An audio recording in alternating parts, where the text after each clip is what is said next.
നടൻ കൃഷ്ണകുമാറിന്റെ മകളും social media ഇൻഫ്ലുവൻസറുമായ Diya കൃഷ്ണയും ഭർത്താവ് അശ്വിൻ ഗണേശനും കുഞ്ഞ് പിറന്നതിന്റെ സന്തോഷം പങ്കുവച്ചിരിക്കുകയാണ് കൃഷ്ണകുമാർ. ദിയ കൃഷ്ണ തന്റെ ഇൻസ്റ്റഗ്രാമിൽ പങ്കുവച്ച കുഞ്ഞു കാലുകളുടെ ചിത്രമാണ് ആരാധകരെ സന്തോഷത്തിലാക്കിയിരിക്കുന്നത്. അവസാനം ഞങ്ങളുടെ കൺമണി എത്തി എന്നാണ് ദിയ കൃഷ്ണ ചിത്രത്തിനൊപ്പം കുറിച്ചിരിക്കുന്നത്. നേരത്തെ കൃഷ്ണകുമാറും ഈ വാർത്ത പങ്കുവച്ചിരുന്നു. വീട്ടിൽ ഒരു പുതിയ അതിഥി എത്തിയിരിക്കുന്നു എന്നാണ് കൃഷ്ണകുമാർ പറഞ്ഞിരിക്കുന്നത്.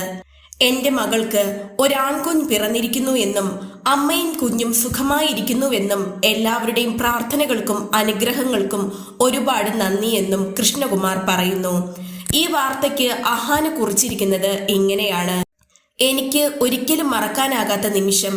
ഞങ്ങളുടെ ജീവിതത്തിലെ പ്രധാനപ്പെട്ട കഥാപാത്രം എത്തിയിരിക്കുന്നു. ഓസിയുടെയും അശ്വിന്റെയും ആൺകുഞ്ഞ് എത്തിക്കഴിഞ്ഞു.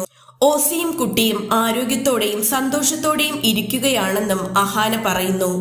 യൂണിവേഴ്സിന് നന്ദി എന്നാണ് കുഞ്ഞിക്കാലുകൾ പങ്കുവെച്ചുകൊണ്ട് അഹാന കുറിച്ചിരിക്കുന്നത്. അഹാനയോടൊപ്പം തന്നെ ഇഷാനി കൃഷ്ണയും ഹാൻസിക കൃഷ്ണയും സന്തോഷം സോഷ്യൽ മീഡിയയിലൂടെ പങ്കുവച്ചിട്ടുണ്ട്. ദിയ ഗർഭിണി ആയത് മുതലുള്ള എല്ലാ വിശേഷങ്ങളും യൂട്യൂബിൽ പങ്കുവെക്കാറുണ്ടായിരുന്നു. ആശുപത്രിയിൽ പോകുന്ന വീഡിയോയും നേരത്തെ പോസ്റ്റ് ചെയ്തിരുന്നു. അശ്വിനും അമ്മയ്ക്കും അച്ഛനും സഹോദരിമാർക്കും ഒപ്പമാണ് ദിയ ആശുപത്രിയിൽ എത്തിയത്. മേക്കപ്പ് സെറ്റ് എടുത്തിട്ടുണ്ടെന്നും കുഞ്ഞ് തന്നെ ആദ്യം കാണേണ്ടത് സുന്ദരിയായിട്ടാകണമെന്നും ദിയ ഈ വീഡിയോയിൽ പറഞ്ഞിരിക്കുന്നു. ദിയയുടെയും അശ്വിന്റെയും വിവാഹം കഴിഞ്ഞ സെപ്റ്റംബറിലായിരുന്നു. ഇരുവരും നേരത്തെ സുഹൃത്തുക്കളായിരുന്നു. അശ്വിൻ സോഫ്റ്റ്വെയർ എഞ്ചിനീയർ ആണ്. ഈ വീഡിയോ നിങ്ങൾക്ക് ഇഷ്ടമായെങ്കിൽ ലൈക്ക് ചെയ്യുക, ഷെയർ ചെയ്യുക.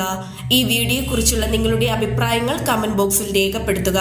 പുതിയ വാർത്തകൾ ഉടനടി അറിയുവാനായി ചാനൽ സബ്സ്ക്രൈബ് ചെയ്യുക.